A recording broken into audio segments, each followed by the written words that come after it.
What is good, Osiris here, stuck in the middle. If you can stop on by, thank you as always for joining.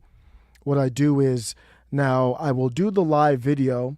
This is the same thing. We go through this dance with YouTube every day. I'll do the live video. They will demonetize it because it's probably in a gray area for them. And then I will challenge it, and then probably a day or two later they will say, oh, my bad, it's okay. And at that point, there's no views on it. So after this goes live, it will be members only, and then I'll release some clips after that.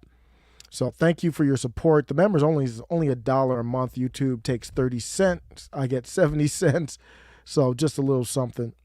Headline story today. Ooh, what a headline. I am so hyped up about this. I have criticized Rand Paul in the past for specific things, not in general. And I've said he's not his father. And that's somewhat disrespectful, even though I like Rand Paul. Rand Paul, in my opinion, did something really special. Special with this Ukraine bill. I've got the bill here. I'm going to pop it up. I'm going to show it to everybody. And you might wonder if you watch a clip from my other channel. Thomas Massey pissed me off the other day when he said, hey, there's 57 Republicans in the House who are on the honor roll. Why did he say they were on the honor roll? He said that because they voted no on the Ukraine bill. And I was like, I appreciate you, Thomas Massey. I appreciate people who voted no, including Madison Cawthorn did as well, and others. I said, I appreciate you, but you didn't accomplish anything. The bill still passed. I don't need to hear about somebody being on the honor roll for voting no to a bill that we all knew was going to pass no matter what. So you might say, why am I going to cheer Rand Paul? I'm going to tell you why. Because he did the same thing. He didn't vote. There's no vote on it in the Senate. Rand Paul's in the Senate, but he blocked it. And it's still going to pass. But why am I really so hyped about it? Why am I adding Michael Malice on Twitter and saying another white pill? Now, I think his book, he's doing a book called White Pill. If you don't know, Michael Malice is a very famous anarcho-capitalist libertarian. And I think he's going to go more macro, but every white pill, I'm adding Michael Malice. Like, keep on writing that book. A lot of good things going on. So that's the main story. Within that story are like 2-3 different stories. Within this is a huge story to me.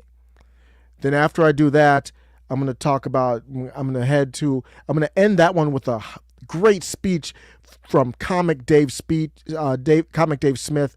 I clipped a little bit of a speech he did about a year ago, and it just, if you want to know why I mess with the libertarians, it's just a little taste of why. And then I'm going to go to a more somber conversation. We're seeing markets crash. Prices up, all that, but markets crashing. And things were so good for so long. There are a lot of people who had a lot of money in crypto. And it has crashed down. I'm not knocking crypto in general. What my concern is the people behind this story of the markets crashing. And then I'm going to end on this funny, not funny, cringe video. I think it'd be a good way to end the live. Let's get into it. Thank you. Ray Studios, what's up? I'm going to be on Ray's channel. I'm going to be on his channel Sunday, 9 p.m. Mountain. I'll probably email you, Ray. I want to try to promote that. We're going to have a great discussion. Thanks for stopping by. Yeah, he does his live stream, so we got to kind of coordinate, but we're gonna meet up on Sunday. Let's get into this. HR 7691 went to the congress.gov website to see this bill straight up. Marjorie Taylor Greene, I will give her credit. She is the one that put me on to the things to look at in the bill. I did not read this whole bill. Just got some clips from it. So let's look around. Marjorie Taylor Greene had the receipts on Twitter, but that was before the bill was passed. So I wanted to see which bill actually passed the House. This is the Ukraine bill. So I'm going to point out If you want to know why am I concerned about it, regardless of the stuff I'm going to point out here, we don't need to be sending any money to Ukraine, period. For weapons, for nothing, period. But look at this. Section 604, funds appropriated by this act for intelligence or intelligence-related activities are deemed to be specifically authorized by the Congress for purposes of section yada, yada, yada of the National Security Act. There is no designation of how much money is, so it says funds appropriated. This is the CIA and those type of activities. Nothing spelled out with how much money. The bill itself, I believe it's about 44 billion. Is that what it is now? Or 40? I don't even know where it is now.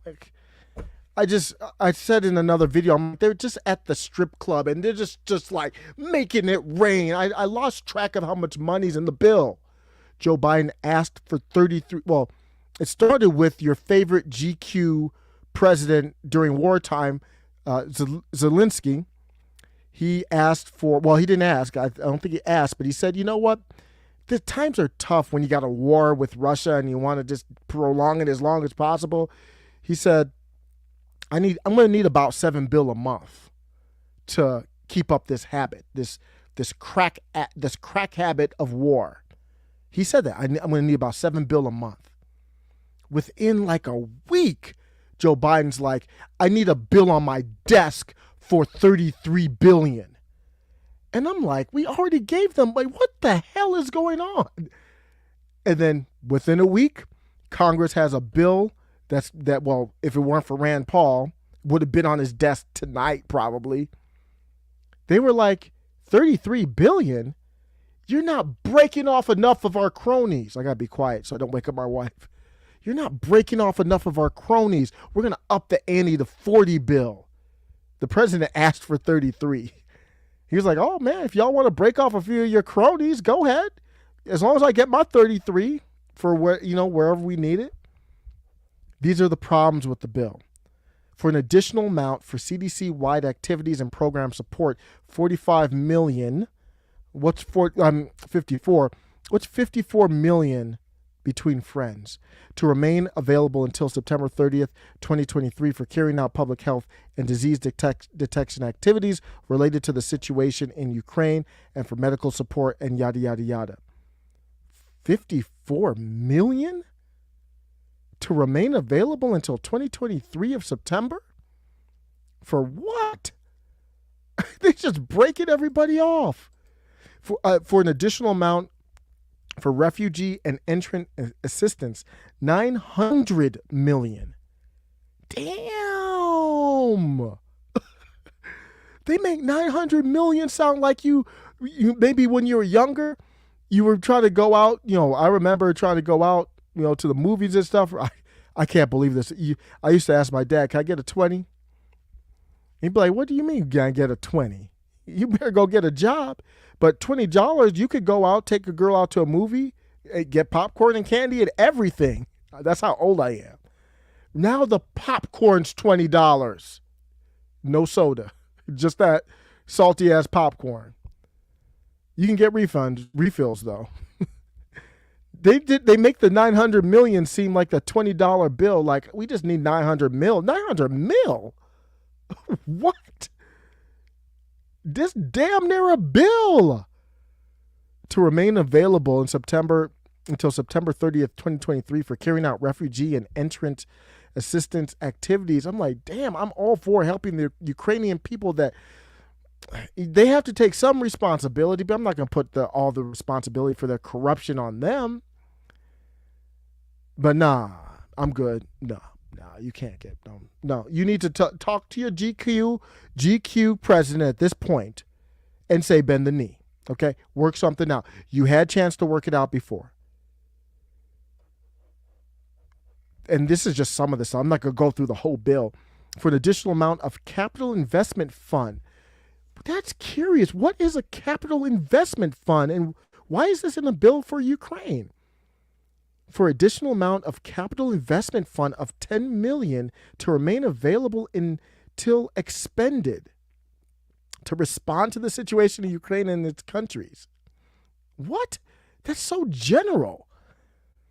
Imagine if you got something in the mail and it said, we're going to need to take, $10,000 out of your bank account. And you're like, what is it for? And they said it's for, it's an additional amount of capital investment. It's for us to respond to the situation in Ukraine. And you'd be like, what? What do you mean respond to the situation in Ukraine? What does that mean?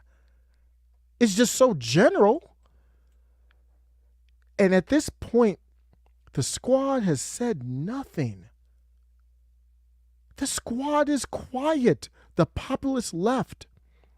Still, at this moment, right now of recording, still 0 tweets from AOC on why. And I don't need a tweet. I mean, the tweet's just the easiest way to make a statement nowadays. Just say something. I've always said, it's not even your take.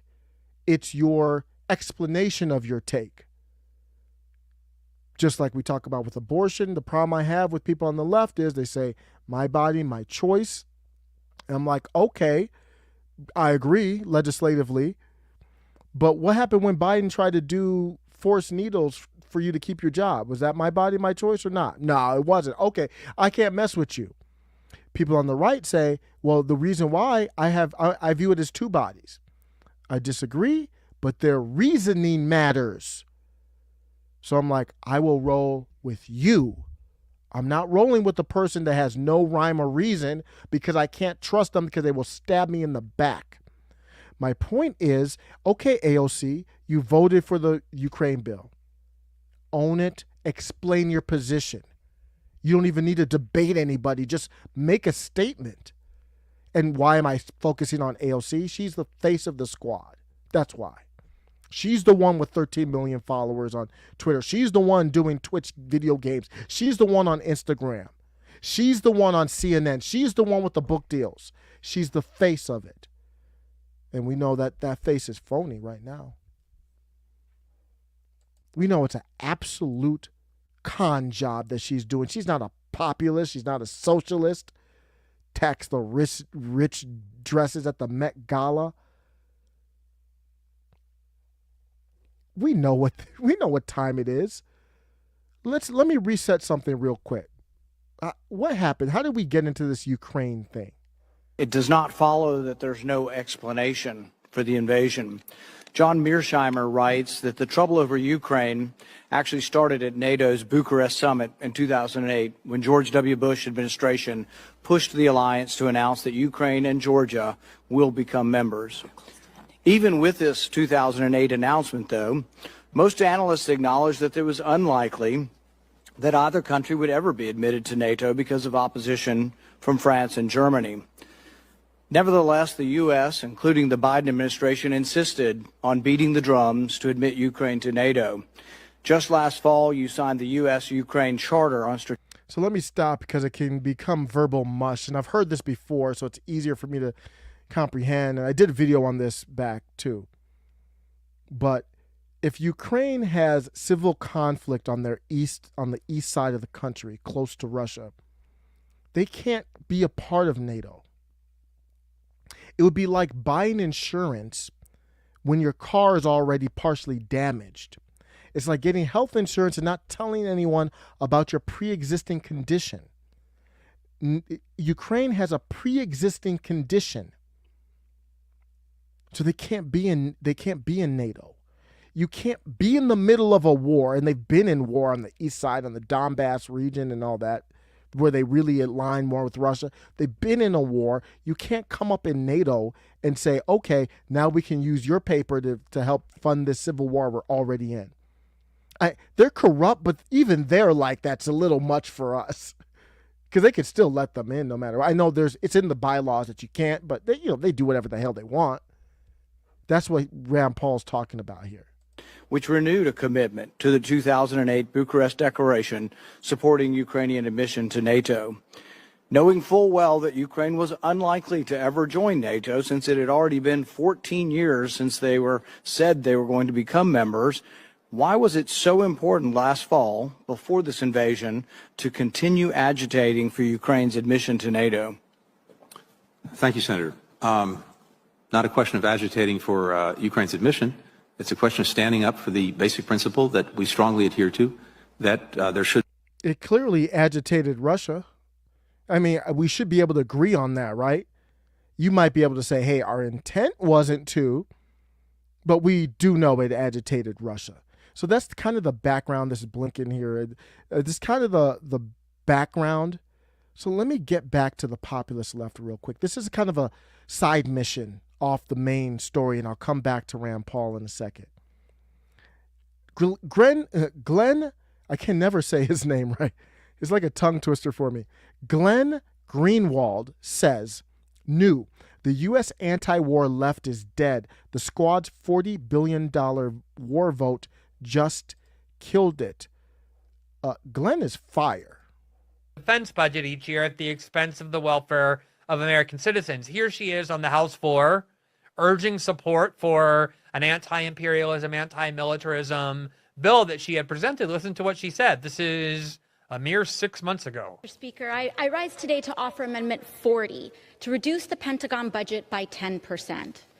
During a time when our country is withdrawing from foreign wars, when COVID-19 and its fallout is one of the greatest threats that we face, when record levels of unemployment, housing, and health care crises are among us, the United States should be reducing its military spending by at least 10% and prioritize the very needs of our community. This is the same person that just signed on to the bill.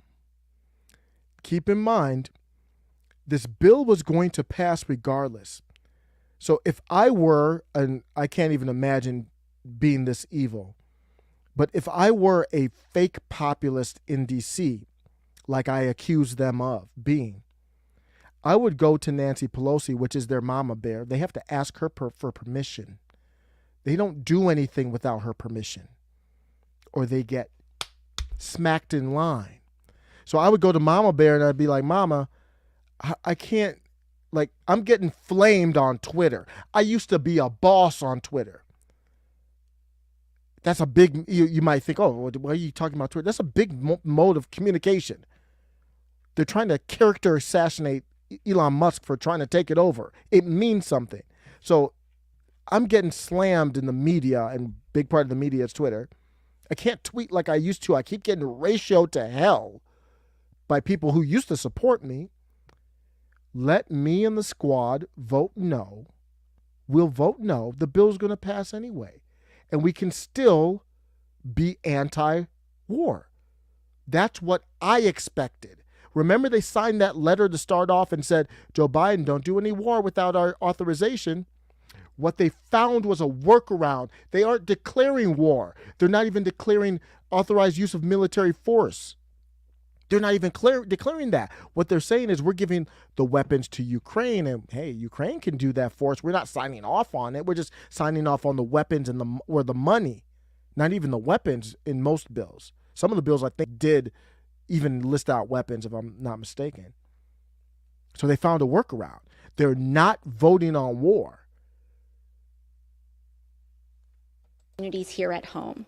Today, we can cut the defense authorization by 10% without any need to deny our service members or their families any of the support that they need. And in doing so, we can free up to $77 billion to go towards fighting the COVID-19 pandemic and much more. Mr. Speaker, I urge support of this amendment, and I reserve the balance of my time. The gentlewoman from New York reserves the balance. So this view in her speech barely caused a ripple because this is just standard left-wing doctrine for decades. The U.S. spends far too much on its military, more than every other country in the world, as I went through. Keep in mind, Glenn is left. He's a leftist. And people call him a Yahtzee. They call him a right-winger because he's based in truth. Through a lot of that is just skimmed and waste. It goes to fill the coffers of Raytheon and Boeing executives so they get $100 million pay packages at the expense of the ordinary American who gets nothing. It causes wars to be fought. It motivates wars and we need to cut the budget so that we can help Americans. This is standard left liberal thought for forever until like 2 months ago. This, now, you only hear from House Republicans under the banner of America First. Why are we going to Ultra MAGA. That's what he's talking about. They're the only ones that are people first right now. give all our resources to Ukraine when so many Americans are suffering at home, where the American government, our priority is supposed to be taking care of American citizens, not filling the coffers of Raytheon and the weapons industry and the CIA and helping to fight a war in Ukraine. That was what AOC was saying 6 months ago. You won't hear that from her or any other leftist now. That's why she's in hiding. There's no answer. It's like there's no, when you play chess, sometimes you don't have a move. And it's over. Glenn said it's astonishing not one member of the squad has bothered to explain the remarkable and obviously consequential vote in favor of Biden's massive escalation in Ukraine with $40 billion to Raytheon and CIA. We don't even know exactly how much. Is it all we don't even know the exact totals that are going specifically to these departments and people. But it's understandable. Very few of their followers are complaining.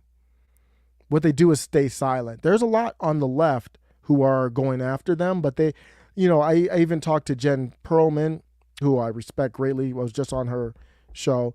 And I said on one of her recent videos, I was like, she was kind of criticizing them. And I was like, isn't it time to say we got to vote them out in their districts? And she responded kind of gray area. She's like, well, they're not the biggest problem. And I'm like, I hear you, but I don't really understand that. If you don't have anybody in Congress, you don't have anybody in Congress. Get them the hell out of there. I said they're not opposition to the corporate parties, Dem or GOP. There's no difference between AOC and Dan Crenshaw, basically. We need to stop looking at AOC as if she's politically different than Jim Clyburn and Nancy Pelosi. She's the same thing.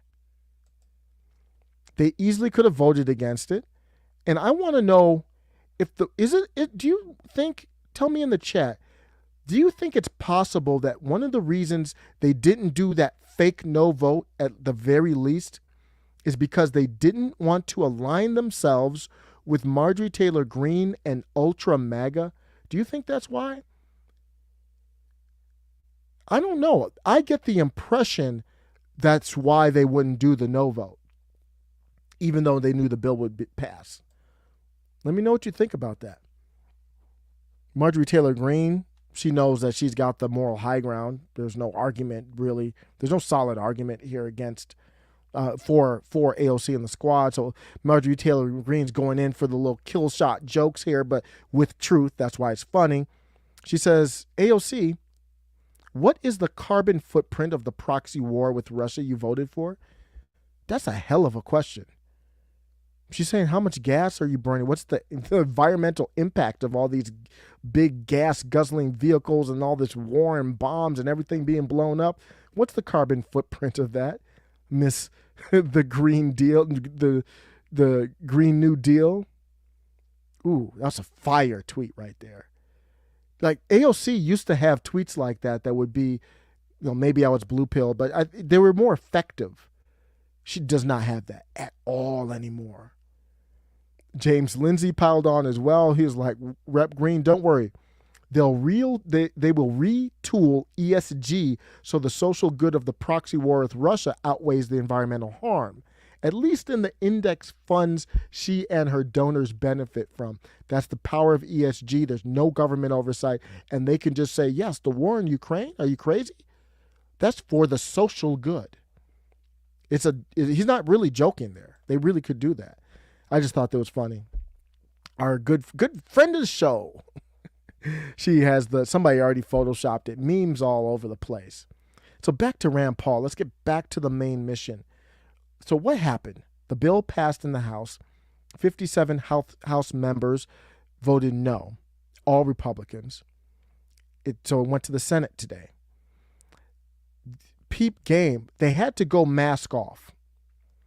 So they went mask off, and Mitch McConnell and Chuck Schumer were buddy. They were going to go through this process. There's so many rules and processes in Congress. Somehow they can go for this unanimous vote thing and pass it through lightning quick. Like, remember, Joe said, I want this bill on my desk ASAP. They were going to pass it through today. And Rand Paul, this move was brilliant. And Rand Paul said, so Rand Paul had to think about that. He was playing chess. You knew he wanted to do something about it. And he stopped it. And he said, all I wanted to do with this was, in the final bill, I wanted to just add one piece to it. I wanted to allow for the Inspector General to oversee how funds are spent. That creates a record, creates a tracking of every penny. They're doing that in Afghanistan right now. We're finding out all kinds of shady things. He exposed them with that simple request. Brilliant move. I might be overstating how smart it was, but I like smart moves that are very simple. It was a very simple move. That's literally all he said. He said, so what's the biggest thing that they say about anyone who says anything that disagrees with the establishment on Ukraine? They say you're a Putin stooge. So you can't, in this case, you can't call him a Putin stooge because he said, I'm for the bill. I don't think he's really for the bill. He's playing smart politics. He's like, okay, I'm for the bill. I'm good. All I want is one little thing. All I want is the Inspector General to oversee how the funds are spent. That's a chess move. That's all I want. And they said no. That's why I'm pumped. The bill is still going to pass. Rand can't stop that. But he accomplished something really big there. Why would you not allow the Inspector General to oversee the funds of $40 billion? Typically, the Inspector Generals do a good job, even under this partisan environment. You're exposed. You are exposed. You're naked. You're naked. Congress is naked out in the street because of Rand Paul. They had to say no. They said no. I mean, I'm sorry. That's proof. I'm not even going to say allegedly anymore. This bill is corrupt. And when I say corrupt, I'm not going to say necessarily illegal, but I'll say they are probably, so you could say morally corrupt. It's corrupt. It's pure corruption. That, for me, moral corruption has been proven. I mean, imagine if I'm doing a business, project or something like that, and they say, okay, you're going to be in charge of this. It's a big budget. It's $40 million. We'll oversee someone just to make sure we can keep track of all the funds. And I was like, no, I don't want that. They'd be like, you're fired. Get the hell out of here. You trying to do some old Tony Soprano type ish. He exposed it. That's simple. That's why he was that good. He knew they wouldn't sign off on it. And now the proof is in the pudding. The bill is nefarious. It's trash. If they had signed off on it with Inspector General approval, I still wouldn't be for it, but I wouldn't even be talking about this topic right now. Because I already talked about how I don't think money should go there. This is a white pill, another white pill. I keep using that term. Internet geek stuff, just optimism. We know it's going to pass. The corruption's out there. Michael Malice, holla, white pill. All of this is happening. While all of this is happening, Democrats are so lost. They're still talking about student loans. Let's take a side mission off of this for a second. Biden is under enormous pressure, speaking of college kids, to come up with a plan now to relieve college debt. And I'm wondering especially what you think about this, because you are a strategist and have been one of the most successful ones for the Democratic Party. A lot of people are saying this is a loser issue. I'll give you some brief numbers here. Why that is, 13% of Americans have college debt, federal college debt. So that's not a lot of people you're working to. Yeah, all this noise. When you go to the populist left channels, I'm talking about channels I respect. One of the top issues they talk about is student loan debt. I didn't even know this number. 13%? Is this accurate? That's one of your top issues? This is a loser issue. I'll give you some brief numbers here. Why that is, 13% of Americans have college debt, federal college debt. So that's not a lot of people you're working to. 65% don't go to college at all. 50% of the college debt goes to people going to grad school, which, come on, a lot of that is just bullshitting around. You don't know what to do. The same people who voted for this Ukraine bill are the hardest on the student loan stuff. What percentage did he say went to grad school? It goes to people going to grad school. 65% don't go to college at all. 50% of the college debt goes to people going to grad school. 50% of the college debt goes to people who went to grad school. Does that excite you in the midst of all this chaos in the world, in the United States? Some people can't get baby formula, and you are talking about paying off the debt for somebody who went to grad school? Which, come on, a lot of that is just bullshitting around. I don't care if they bullished around or if they were the greatest student in the world. I'm not paying your debt. You don't know what to do, and you can keep going to school for free. So it just looks like a loser issue for the party that is trying to win back the working class. There was another optimistic moment in this clip, so hang in there. This clip, it's really good. We're going to subsidize. We who didn't go to college and didn't benefit from that are going to subsidize you to get your degree in gender studies and sports marketing and all the other bullshit that they take in college. I think it's a loser issue for Biden. What do you think? Yeah, well, and this is revealing a big secret, so don't tell anybody. We Democrats have a lab, two labs actually, secret labs, one in Berkeley and one in Brooklyn, where we come up with ideas to completely piss off the working class, and it's working. So I want to talk about that for a second. Why does Bill Maher think that the Democrat Party is trying to win back the working class? When have you ever heard that? I don't hear them saying that. Have you heard that? In the response to the State of the Union address, I think it was Pramila Jayapal did it, I believe. Whoever did it talked about they were doing it for the Working Families Party, but they don't talk about that often. They're not about the working class, man. When they say ultra MAGA and MAGA king, they're calling Trump the MAGA king. They're calling him like King Deplorable. Ro Khanna even stepped up and said, I don't know what Biden's doing with that ultra MAGA king stuff. Now, Ro Khanna, if you don't know, is in the Senate, replaced Kamala Harris, and he will be running in 2024, I believe. Wonderfully.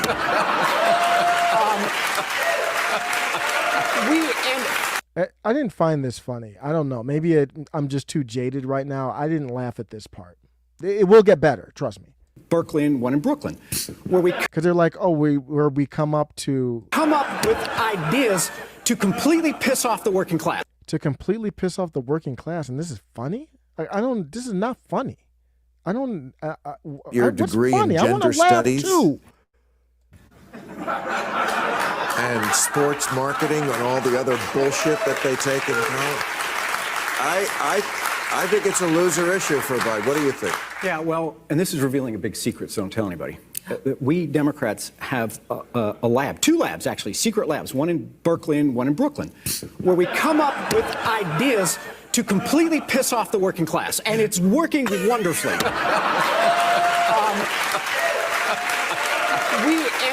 Look, labs, you say, actual yes, labs. oh yes, they have, and they all have PhDs. Right. In pissing off the working class. Somehow, in my lifetime, the Democrats have gone from being the party of the factory floor to being the party of faculty lounge.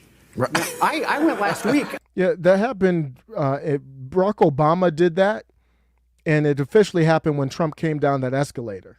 I spent Wednesday last week in Chicago with the Machinists Union. Hung out with the machinists all day. Great guys. Not a one of them came up to me and said, gee, I really hope you take my tax dollars to pay off the debt of somebody who went to Stanford. Right. Okay?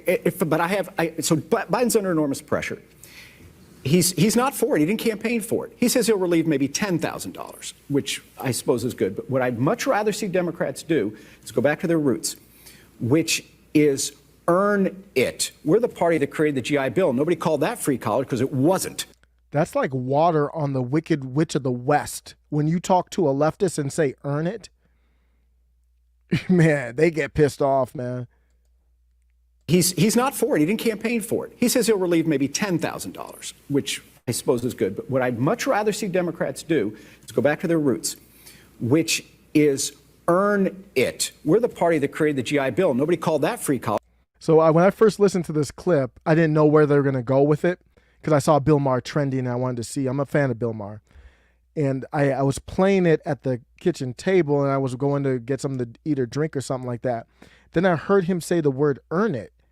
And I was like, that's odd. You don't hear that. You don't hear that very often if you're not listening to like Marjorie Taylor Greene or somebody. So I came, then I started listening. I'm like, okay. Because it wasn't. The guys who got the GI Bill earned it. Why don't we have a system where we say, you want to get out of your college debt? Serve your country. Marine Corps, Peace Corps, AmeriCorps. Not everybody can carry a rifle, but you can mentor a kid.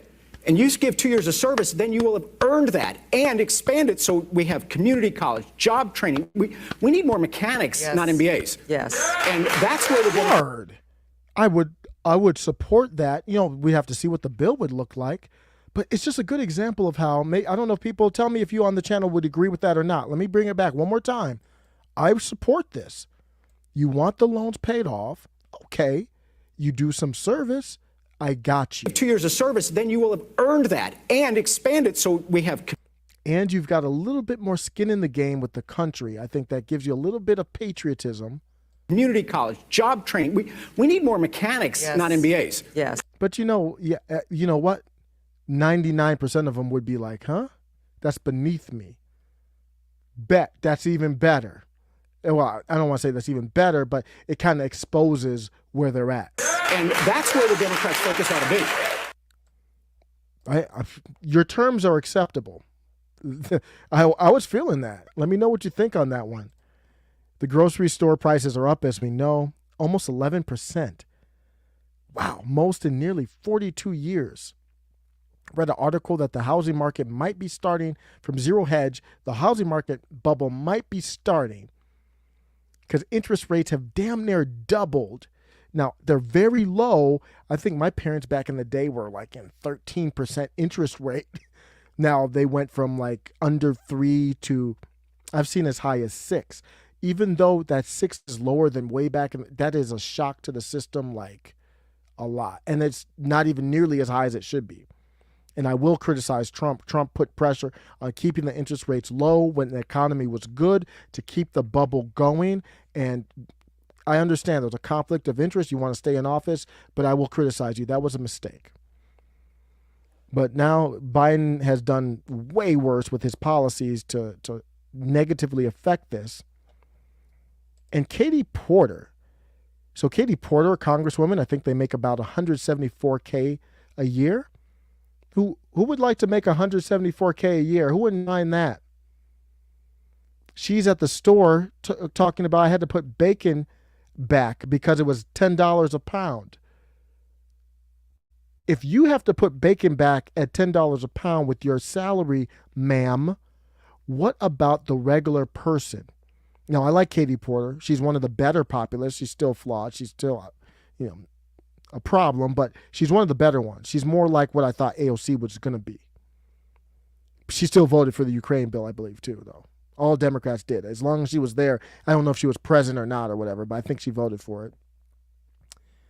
She said it was a dose of reality. Okay. I don't blame her on that one. She just didn't, it's weird. They don't have their pulse with the people. I was listening to Tim Pool, and I forgot who the guest was, a young guy running for Congress, I believe. And he was like, they're all working virtually. They don't talk to people. They don't talk to regular people. They don't even talk to each other in person.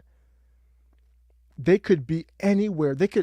If they don't need to go to vote in person somewhere, they could literally be on the beach in the Bahamas and just do a Zoom. Like, what do you need? Like, Katie Porter would be like, what do you need, Nance? I'm busy. I'm on the beach. What do you want? That they literally could be. But then she brought this information. She gave an emotional speech to her colleagues, Democrats, on how inflation has been hitting her family. You know, this is the stuff that Ultra MAGA has been harping on for a while. Now, I will say it's easier to be the opposition party. That was part of the thing with AOC. But Marjorie Taylor Greene definitely is an opposition to Mitch McConnell and establishment Republicans. It would be interesting, though, if she would need to be in opposition to a DeSantis as president or a Trump as president. Because there will be times where you would have to do that. We'll see. I think she will be, respectfully, of course, because they're the same MAGA party. But she brought that and she did a speech to the Democrat caucus meeting. And she was like, wow, this is the first time the prices sunk into the people that she was talking to. They live a different life than you. Too often, Congress recognizes issues too late. She said, I had a colleague mention to me, we're not seeing it in the polls. These people are just looking at polls. When you look at the polls, what do you think about Brandon then? If you really care about the polls, but whatever. Every poll talks about inflation, and I don't even buy that. They're not looking at the polls.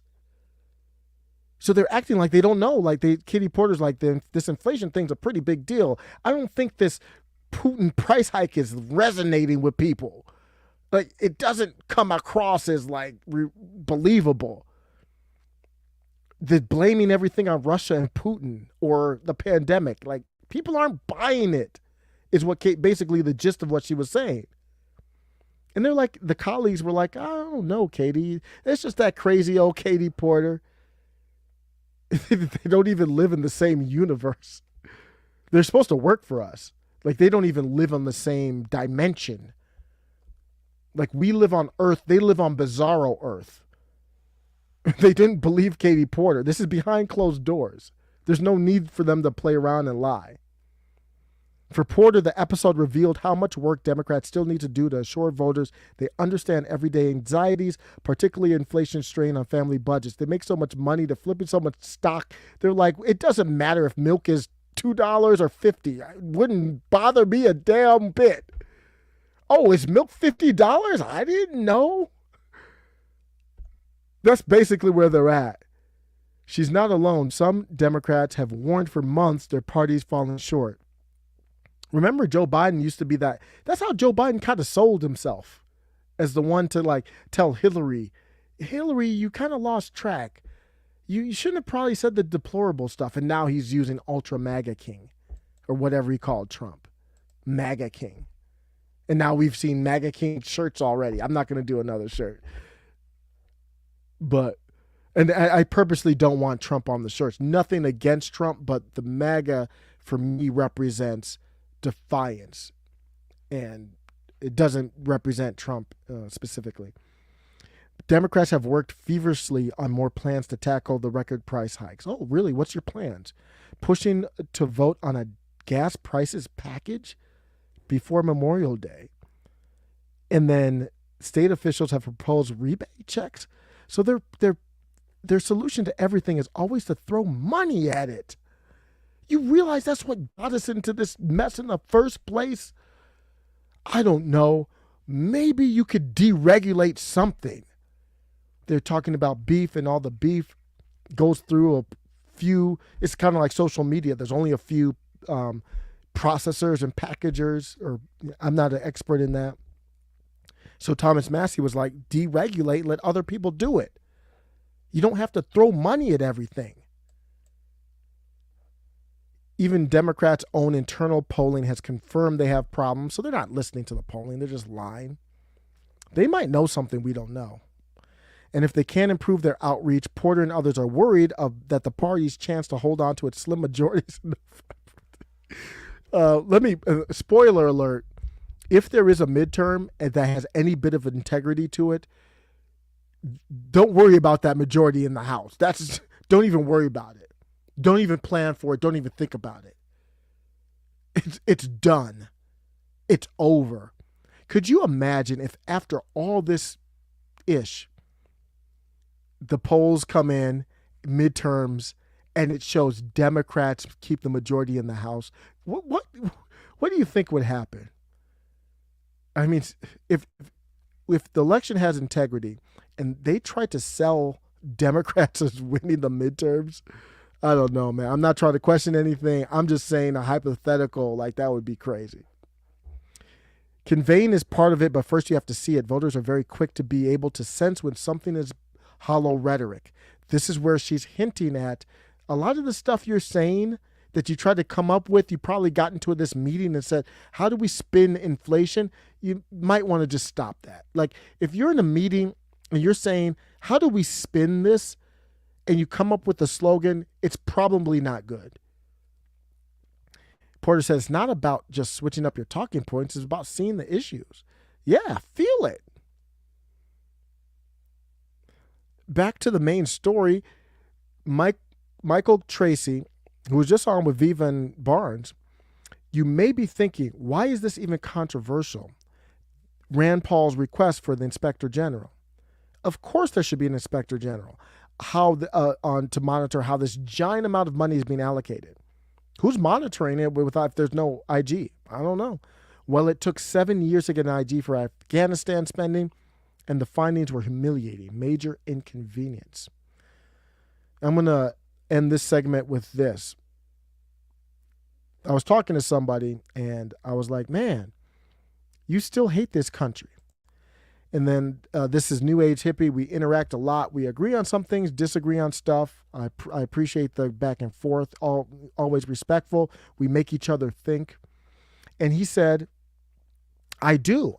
And I think this was a cry for help. I know he might get, I think it's a he. He might get a little salt on that because I'm making an assumption. I understand, but he knows. Well, I know this. He knows if I tell another person, why do you hate this country, basically, and he says, I do hate this country, he knows I'm going to challenge him on this position respectfully. So he said, I do, that he hates his country. I'm like, well, damn, that's pretty harsh. And he said, they. So when he uses the word they, notice he didn't say the word we. Verbiage is very important. He's talking about our country. I think he's in the U.S. We talk about all the time. He said they should offer more to live. Well, I see why he said they. He's talking about the government. But I would still say they should offer more to live rather than daily bloodshed across the globe. And that's what this $40 billion bill is for. Nobody talks about that. Dan Crenshaw did.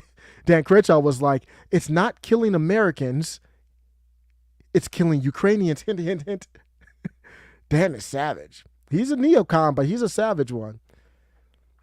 So he's like, this bloodshed, America is a cause of bloodshed across the globe. And we don't offer more to live for or live on. And I said, this is self-hate, sir. You don't realize that, but you're hating yourself. This country is in part what you make it. And I should have said we as well there too.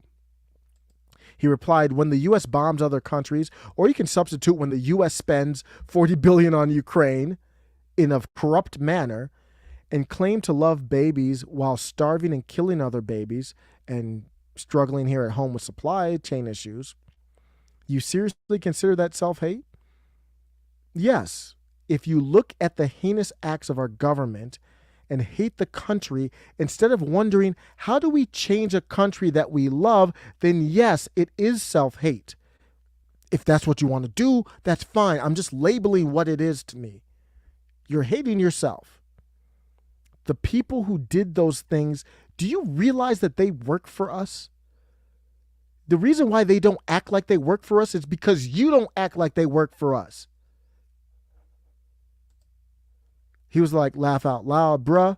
You know damn well we're not going to change that. You know people have spent their whole lives trying to change this stuff from happening, and it gets ignored because Washington will always stay with their agenda. You need to zoom out and think about that. That's a fair comment. Like, I'm talking about, like, I'm almost living in utopia. Like, you're going to change, like they work for us. Come on. I feel you.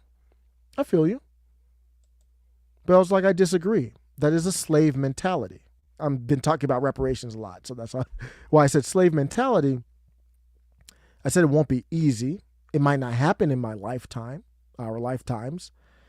I got kids though, so I've got multiple lifetimes hopefully to worry about. But when you think about the grand scheme of the world, I was just reading a dinosaur book to my kids, and these dinosaurs were around like 600 million years ago. In the grand scheme of the world, our country is a little baby.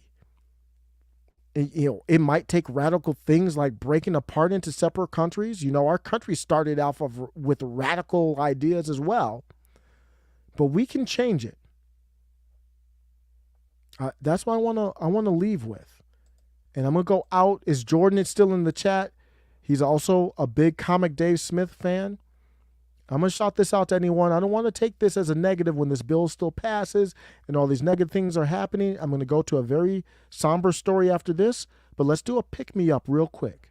I became a libertarian about 11 years ago. I was a child of the Ron Paul movement. And like many people here, when I was introduced to these ideas, they changed my life. I immediately, like so many of you, when these ideas click with you, I was like, I'm going to be a soldier in the liberty movement for the rest of my life, and that's what I'm doing, and that's what I will continue to do. That's what I care about. I heard Nick recently, I was watching a video of his when he was doing a debate for the LP chairmanship, and he said, as the chair of the LP, the party is paramount. I don't look at things that way. I will tell you right now, I don't care about the Libertarian Party. I don't care about it at all. I don't care how many votes they get. I don't care how much fundraising they get. I definitely don't care if Nick's able to work out a $75 an hour deal from them, okay? That doesn't mean anything to me. I'm just saying what I care about. What's paramount to me is liberty. I care about the liberty movement. I care about the philosophy of libertarianism, the most beautiful, brilliant political philosophy ever devised by man. I care about actually seeing liberty in real people's lives. Now, just to be clear, I don't have to go off on this to you people, but the philosophy of libertarianism is the philosophy of peace. It's the philosophy of prosperity. And as I've come more and more to realize, it's the philosophy of civilization. I mean, what better describes civilized behavior than the non-aggression principle and respect for private property rights? It's what you would teach your 3-year-old as they go into the world. Don't hit other people and don't take their stuff. I know there's some of you guys who think I'm like a little bit too radical. Tell me what I'm wrong. What am I wrong about in what I just said? You think that Joseph Stalin and Adolf Hitler wouldn't look at what we have and go, God damn, they gave the Department of Education a SWAT team. These bastards are good. Okay? That is the moment we are living in right now. All right? And we, libertarians, have the philosophy that has the answers for pretty much every one of these problems.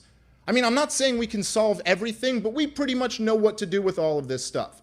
Okay, so what do we want to do? You want to take a shot? You want to try to actually do something that might make a difference in this situation? Or do you want to sit around? I watch these left libertarians debating age of consent laws. I watch the chairman of the LP using these despicable social justice warrior tactics against the people who spread liberty the most. And it's like, what do you guys want to do here? The greatest nation in mankind's history is on a suicide mission. And we can try to save it. We can try to increase the liberty movement. We can try to bring more people on board. Comic Dave Smith for Liberty. Let me know what you think. That's the end of that segment. Breaking news. Thank you, Ray Studios. This is just live. Developing story. I will not purport, I want to make sure it's clear, I do not purport myself to be a journalist because I just kind of curate stuff that I see. But so I'm not claiming that this is accurate or not, get into hairy situations with that kind of stuff. This is what other people are reporting. I don't know who this is. Got to double check. So maybe they got it from somewhere. I got it from Ray, got it from her. So I have no reason to doubt this. So we'll look it up, see if it's accurate. Breaking news, Justice Sonia Sotomayor's law clerk was the leaker, but no name as of yet. I didn't want to say anything as far as speculation. I thought it was her. And the reason why I thought it was her, I didn't know about the clerk, but it would be her through the clerk. So we got to figure out what's happening. Allegedly, I'm not even alleging anything. I'm just saying I didn't want to say anything, and you might know why I think it was her. When they shot down the ruling for the unconstitutional OSHA Act to force you to take a needle in your arm or get fired from your job for specific employers, specific situations, Sotomayor was embarrassing. I heard that whole hearing, or I was listening to them arguing the whole day of arguments. I think it was 1 or 2 days of arguments. She was so embarrassingly ignorant. I was like, she has an agenda. She's out of it. I clearly put more time into reading this stuff than she does, or if she does put more time than me or equal time, then she's just completely corrupt and evil. So it's either one or the other. There's nothing else to say. A justice, the highest court of the land, spewing false information about the pandemic while the social media companies are censoring people left and right. Our friend of the show, Ray, got censored. And the highest justice in the land is spreading information that is so false, even CNN is fact-checking her. So you have a problem there. I don't want to get too much off in it, but Google that if you want to look into that more. That's when I started looking at her like, oh my goodness, the court is a mess. She wasn't the only one. She was the worst one, though. So if this is true, I'm not surprised. I don't know. I'm a little afraid of this information. I gotta look it up, but we'll see what happens with that. You guys can chat me if you. Yeah, she doesn't even know. Like, she is lost, man. That is, she really hurts the credibility of the court. I'm gonna get off of that because I'm not prepared. I was not prepared to talk about that, so I don't want to get too far off topic. This was really a somber one for me. And I just think it's something we have to talk about. There's some happy ones, laugh ones. We're going to end with the laugh one. If you can stick around, appreciate it. But I think it's a laugh one. Tara Knott tweeted, just went outside for the first time in 4 days. Broke down in tears as someone who nearly took their own... let me stop. So someone who nearly unlived themselves 6 months ago. Hearing that at least 8 people have done since this Luna debacle is just gut-wrenching. I am not familiar with Luna. I am not a crypto expert. I need to dig deeper. I just know basics about Ethereum and Bitcoin. That's about it. Very basic, rudimentary level.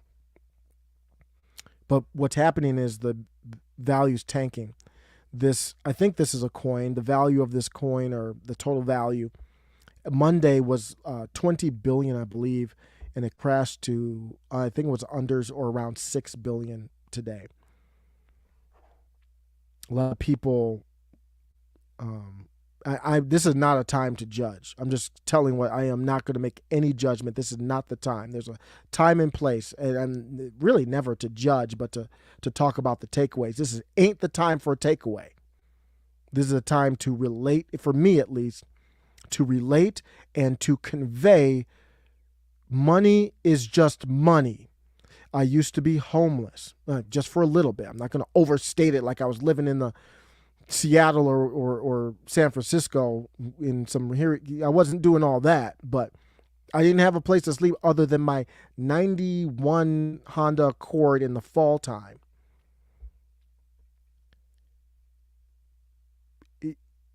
Money isn't everything.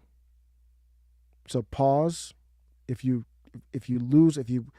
put a lot of money into something and it's crashed, just pause, and you still have things to be grateful for. You're breathing. You've got opportunity. You might have family, friends.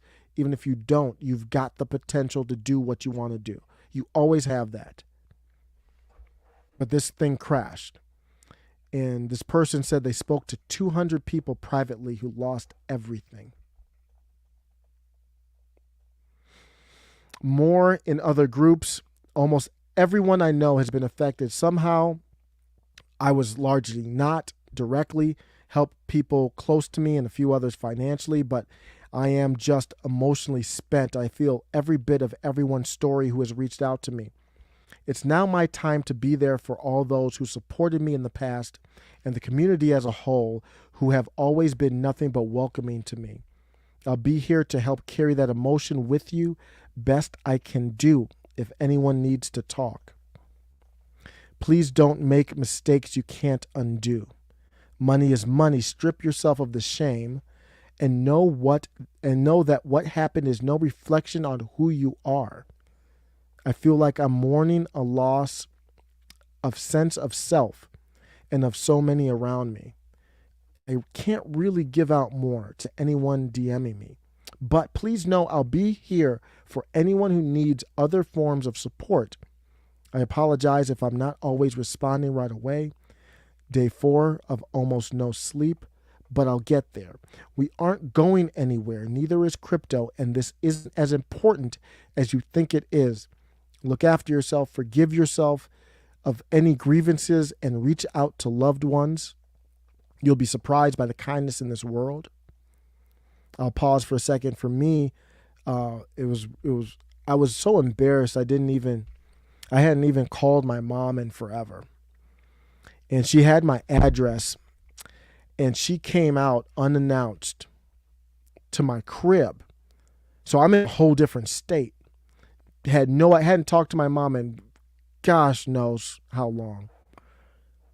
And all of a sudden, I felt like I was dreaming. My mom was at the crib. That's one of the that might be the last time I cried. I'm trying to think. It doesn't happen often. That's not healthy,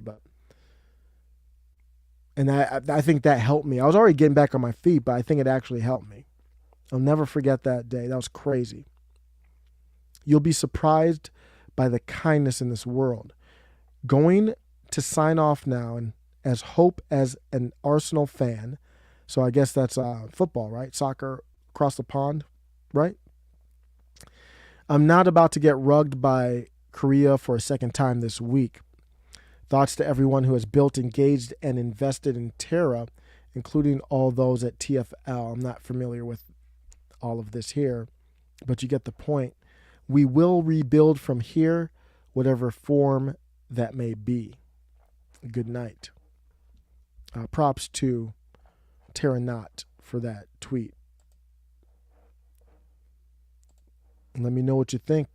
We got to make sure we are all doing okay.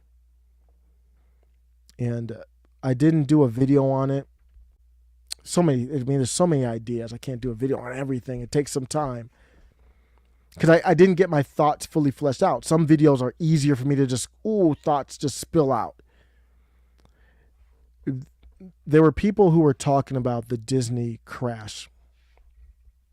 Disney stock crashed. I don't know where it is now, but everything's crashing now. And that's kind of my point. There were some very moments that made me happy that people were standing up, the whole Disney thing with the Don't Say Gay bill and all that. But I wasn't happy to see Disney stock go down because the stock market is rigged in a way. And everybody knows there's something coming up right now. Something doesn't feel right. It feels like the country's on a roller coaster and you're looking up ahead and there's no tracks.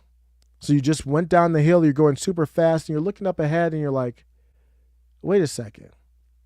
What's going to happen when we run over that edge and there's no tracks like Wile E. Coyote over a hill?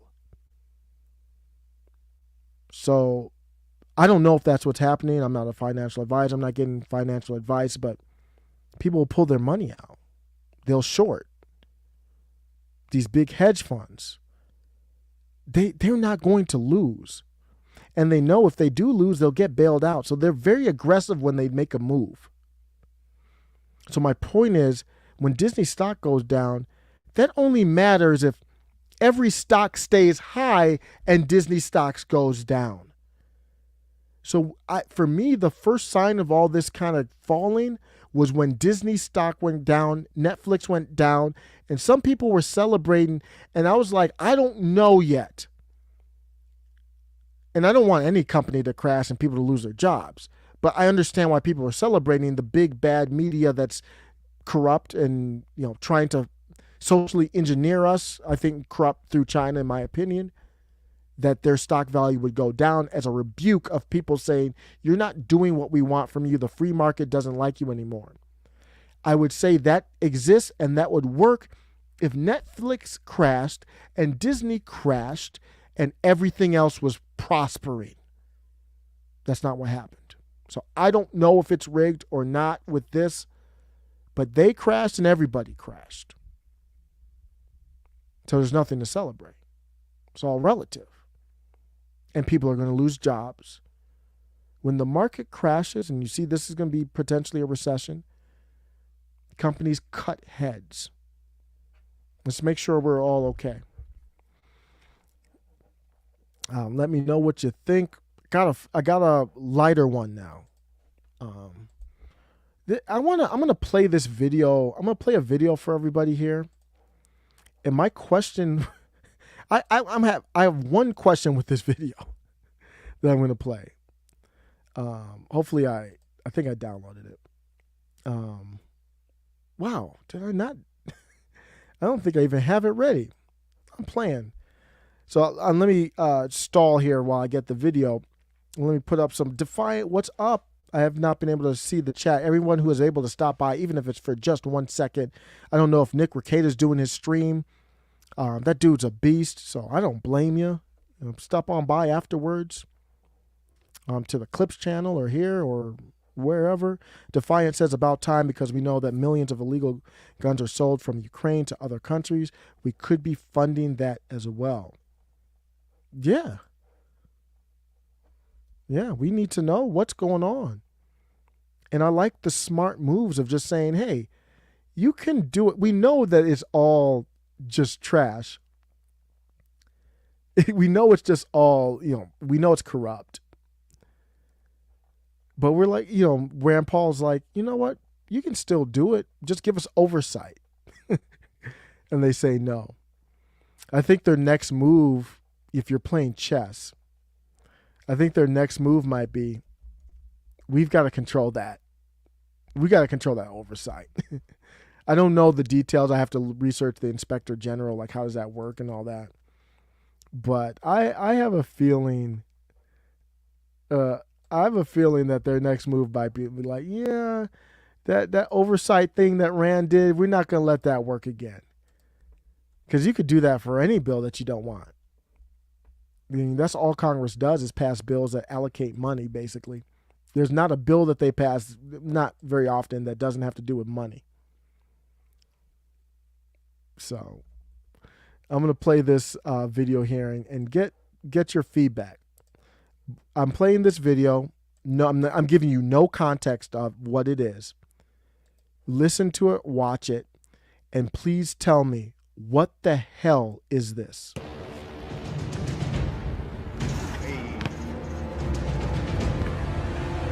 Monkeys are back at it again. I'll teach them a lesson they won't forget.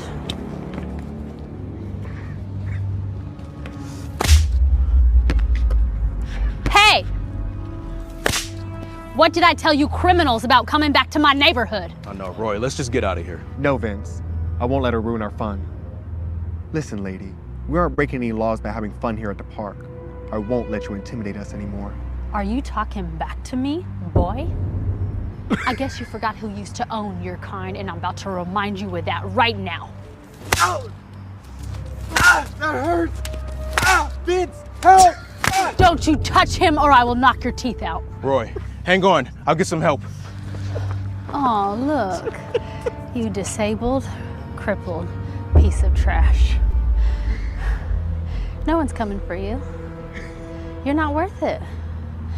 You and your kind, you are worthless. Now, It's been, what, 180 years since slavery was abolished? And I'm gonna give you a lash for every year that God-given right was taken away from me. I don't care. You can try and hurt me, but you won't break my spirit. My mom told me not to be afraid of evil people like you. And where's your mama now, huh? It's just you and me. So let's have a little fun. His mama is right here. Nobody messes with my boy like that, lady. You ought to be ashamed of yourself. Vince, call the cops and tell them that there's a lunatic at the park going around whipping people. I don't know. I don't know what just happened.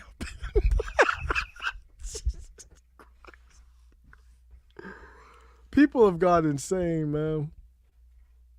I don't know. What happened? What just happened? I don't know. I don't know what just happened. That might be, you know how, I don't know if you follow Uncle Hotep and Hotep Jesus. Hotep Jesus is brilliant in the crypto world, if you're interested in crypto. But they do this grifties every year, like who's the best grifter, like basically, someone lying to,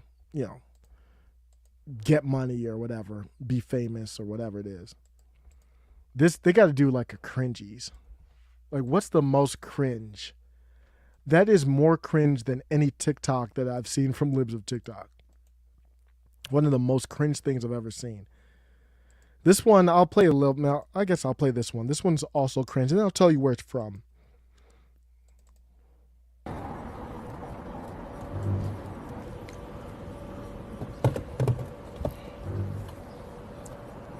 Morning. Good morning, officer. License and registration, please. May I ask why you pulled me over, sir? Yeah, you didn't come to a complete stop at the stop sign back there. Well, actually, I did come to a complete stop at that stop sign. No, you didn't. And I see that you're not from this area. Oh, that's correct. I'm not from this area. I live about 25 miles out. What are you doing here? I'm visiting a friend from this neighborhood. A friend? Yeah. I highly doubt you have a friend that lives in this. The acting is so bad. The acting itself is funny. It's like a bad porno. It's like porno level acting. So you could say, I think some people online were calling it like woke porno. This neighborhood. Wait, what is that supposed to mean? Do me a favor. Tell your friend to meet you somewhere else, because I don't want to see you in this neighborhood again. Excuse me? You heard what I said. Sir, with all due respect, I haven't done anything wrong. There's no reason for me not to be able to be in this neighborhood. Yes, there is. If you don't do exactly what I say, do you understand how much trouble I can get you in? Excuse me? I could make up any reason or any story that I want to arrest you right now. It'd be your word against mine. And who do you think they're going to believe? Some thug or an upstanding police officer? But I didn't do anything, sir. That's what I thought. Get out of here. I don't want to see you in this neighborhood again. You got it? Do you got it? Yeah, I got it all right.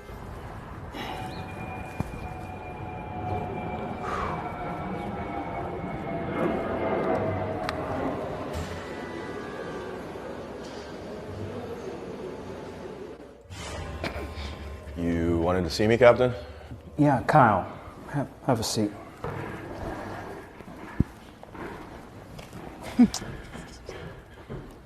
I heard a rumor about you.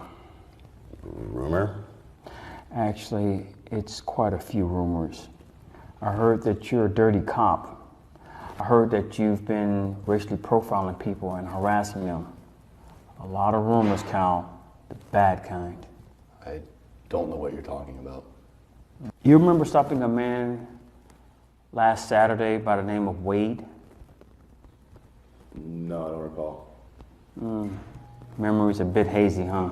Not to my recollection. Black man in his 30s. You stalked him around the Mango Park condo complex, driving a silver Hyundai. Okay. Yeah, I pulled him over for running a stop sign. That's him. What about him? Well, you stopped him for no valid reason. Again, Captain, with all due respect, that's not true. I stopped him for running a stop sign, and I didn't even give him a ticket, so I don't really see what the problem is. Well, the problem is that you stopped him for no valid reason. And then you threatened him if you saw him in the neighborhood again. Do you remember that? No, I don't remember that, sir. How convenient. If you don't do exactly what I say, you understand how much trouble I can get you in? Excuse me? I could make up any reason or any story that I want to arrest you right now. Be your word against mine. And who do you think they're going to believe? Some thug or an upstanding police officer? Where did you get this? Who gave it to you? Where do you think I got it? What, did you come down here and file a complaint? No, not exactly.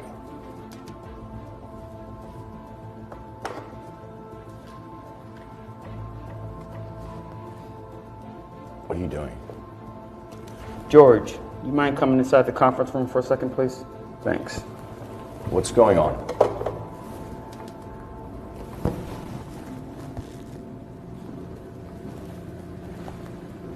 What is he doing here? Why are you wearing a badge? Officer Kyle Jacobs, please allow me to introduce you to Officer George Wade. Wade. You're a police officer? Yes, he is. They put the time and effort. I'm not doing another one. That was brutal. That was brutal. But just for awareness, man, we gotta know what's going on out here, what people are doing. Allegedly, it's this. I'm gonna show Myth Informed Milwaukee is great on Twitter. I still haven't seen the last Better Discourse. Just too much information to kind of soak up here. What he does is conferences and stuff. Really good. But so he found it, I guess, and said, hey, this is not satire. This is anti-racist content. I don't know. I don't know what it is. I'm not going to make a, I don't know. I can't tell satire. Even Babylon Bee, which Babylon Bee is great, not like this trash. I can't tell a Babylon. There are many Babylon Bee headlines. I'm like, I don't know if that's real news or not. Well, that's it. That's all I had today. Let me know what you think. Oh man, that was brutal. I couldn't imagine being in such a bad place. Even if I had no money and I was out homeless again, I would not be acting in one of those movies. I don't care how much money they would give me, because that's going to be done forever. That's going to be on the internet forever. You can't stop it. Well, I appreciate everybody coming by. Just watch out for some of these crazies out here.